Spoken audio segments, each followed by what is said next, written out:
en ma qualité de commandant de place d'armes délégué, je saisis cette opportunité pour témoigner toute notre reconnaissance et notre gratitude pour les innombrables efforts que le commandement a consentis pour mettre les militaires et leurs familles dans de très bonnes conditions. En effet, la réhabilitation à 9 de ces logements permet la réalisation de plusieurs objectifs. D'abord, elle permet aux militaires d'effectuer leur travail avec efficience. Ensuite, elle permet de stabiliser les familles et leur offrir un cadre adéquat pour une vie agréable. Et enfin, ces réhabilitations permettent de procurer aux enfants un environnement favorable pour une réussite scolaire, voire universitaire. Pour terminer, Monsieur le ministre, Messieurs les généraux, je voudrais, au nom des familles, des militaires et de leurs familles, renouveler nos chaleureux remerciements pour cette avancée majeure dans la vie socio-professionnelle des personnels militaires. Je m'engage personnellement, en ma qualité de commandant de place d'armes délégué, à fournir tous les efforts nécessaires afin de maintenir les infrastructures en bon état et de rendre l'environnement toujours propice à notre environnement. Je vous remercie de votre attention. On nous tue, on ne nous déshonore pas. Monsieur le colonel commandant la zone militaire numéro 1, Messieurs les officiers, sous-officiers, militaires du rang, chers grands anciens, Mesdames, Messieurs, Monsieur le ministre, nous voici réunis dans ce mythique camp général Idrissa Fall, site d'implantation de plusieurs unités militaires pour procéder aujourd'hui à la réception de logements rénovés par l'Agence pour le logement des forces armées Alpha. Comme vous le savez, l'amélioration de la condition militaire reste au cœur de la politique sociale des armées, avec l'implication active de plusieurs formations, et c'est dans ce cadre que Alpha s'efforce d'apporter sa contribution dans le vaste chantier du pôle social, en droite ligne des orientations prioritaires du chef d'état-major général des armées. Créé officiellement par décret numéro 2013-1453 du 15 novembre 2013, Alpha a pour mission d'assister le ministre des Forces armées dans la mise en œuvre de la politique de logement du personnel militaire assujetti en principe à l'obligation de vivre en caserne. Malheureusement, la demande en logement familial étant largement supérieure aux offres autorisées par le plateau immobilier disponible des armées, la priorité est accordée au niveau des cantonnements au personnel sous-officier et militaires du rang.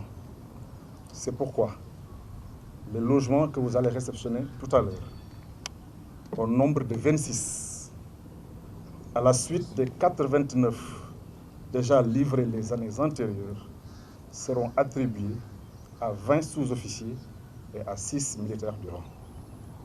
D'ailleurs, ces derniers constituent aujourd'hui les plus exposés aux aléas des coûts de plus en plus exorbitants du loyer dans le milieu civil.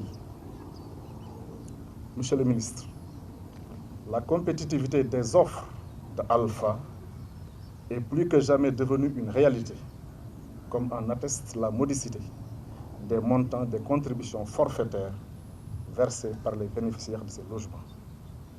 À ce titre, il est important de souligner que pour ces logements, comme pour ceux à venir, nos réalités sociologiques ont été bien prises en compte.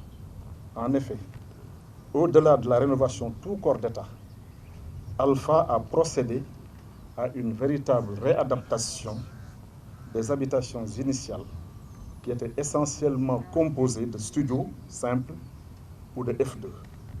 pour en faire des logements de type F3 ou F4 au grand bonheur des bénéficiaires. Lors de votre visite tout à l'heure, vous pourrez mesurer les améliorations architecturales faites pour rendre ces logements plus viables pour nos familles. D'autres programmes de rénovation de logements sont en cours dans les autres garnisons du territoire national. Et à terme, ils devraient substantiellement augmenter le nombre de personnels militaires vivant en caserne.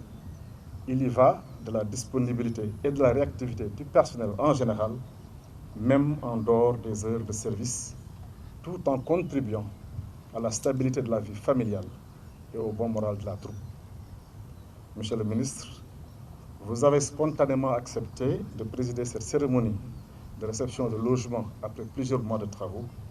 C'est l'occasion pour moi et au nom des familles bénéficiaires de vous témoigner toute notre reconnaissance et notre gratitude pour le soutien que vous apportez à Alpha.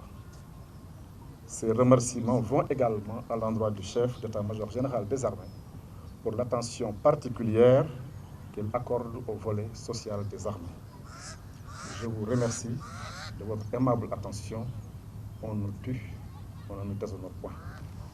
Directeur général de l'Agence pour le logement des forces armées, Messieurs les officiers généraux, Monsieur le lieutenant-colonel, commandant de la place d'armes, général Idrissa Fall, Mesdames, Messieurs les officiers, sous-officiers, militaires du rang, personnel civil des forces armées, chers grands anciens, honorables invités, Mesdames, Messieurs, c'est avec un immense plaisir et une grande émotion que je préside ce matin, dans l'enceinte très embellie du camp général Idrissa Fall, la cérémonie de réception de 26 logements entièrement rénovés par l'Agence pour le logement des forces armées avec le soutien conséquent du haut commandement militaire. Cette cérémonie de haute portée sociale s'inscrit en droite ligne de la vision de son Excellence M. Macky Sall, président de la République et chef suprême des armées, qui porte une attention constante à la condition personnelle et professionnelle des militaires et magnifie en toutes circonstances leur engagement et leur service à la patrie. À l'évidence, les armées ont toujours accordé une place de soi à la condition militaire, avec une politique sociale de plus en plus active au profit des militaires et de leurs familles. C'est dans cet esprit que l'Agence pour le logement des forces armées, actrice majeure du social, mène un vaste programme de rénovation de logements dans le domaine militaire afin de permettre au personnel résidant dans les cantonnements de vivre décemment dans un cadre salubre et sécurisé. Mon général, vous l'avez souligné lors de votre mot de présentation, vous n'avez pas fait que rénover. Conscient de nos spécificités sociologiques, vous avez procédé à une véritable transformation pour adapter le logement aux standards de nos familles, souvent larges. La qualité du travail et les modalités de sessions appliquées dans ce programme défient toute concurrence. D'ailleurs, ce n'est pas un hasard si des délégations des pays amis viennent s'inspirer du modèle proposé dans le domaine du logement militaire. Je vous en félicite. Par ailleurs, la priorité accordée aux sous-officiers, aux militaires du rang, dans la répartition des logements, illustre l'attention toute particulière que le haut commandement militaire porte sur ces deux catégories de personnel en application des orientations prioritaires du chef d'état-major général des armées. Les nombreux logements qui ont déjà fait l'objet des rénovations attestent du dynamisme de l'Agence pour le logement des forces armées et contribuent à donner davantage de morale et de fierté aux bénéficiaires et à leurs familles. J'adresse mes chaleureuses félicitations au chef d'état-major général des armées qui a initié ce programme. Déjà, les travaux de rénovation des cités militaires en centre-ville de Dakar, cité Dial Diop, Lat Dior et Pétavin, ont fortement contribué au rayonnement du domaine militaire et renforcé la belle image des armées. D'autres chantiers sont également en cours de finition à Thiès, Saint-Louis, Kaolack, Tambacounda, Kédougou et Thiaroye. Honorables invités, Mesdames, Messieurs, les spécificités du métier de soldat imposent une forte mobilité durant la carrière. Il importe donc pour le militaire de mettre sa famille dans des conditions stables et rassurantes. D'où l'importance de disposer de logements dans les cantonnements militaires. Offrir un logement en caserne à un militaire, c'est également l'épargner des vicissitudes du loyer en milieu civil et le rendre plus disponible pour son métier. Pour adoucir les conditions d'attribution, l'Agence pour le logement des forces armées n'attend aucune caution locative comme cela est exigé en milieu civil. Je voudrais donc inviter les bénéficiaires à faire preuve d'engagement personnel dans l'entretien des logements qui leur sont attribués et de rendre leur vie en caserne agréable.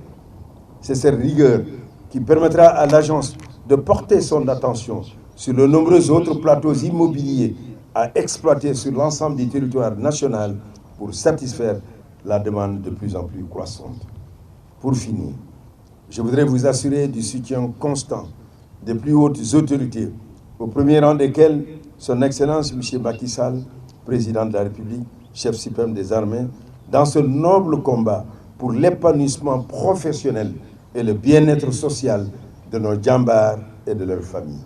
Je vous remercie de votre aimable attention. On nous tue, on ne nous déshonore pas.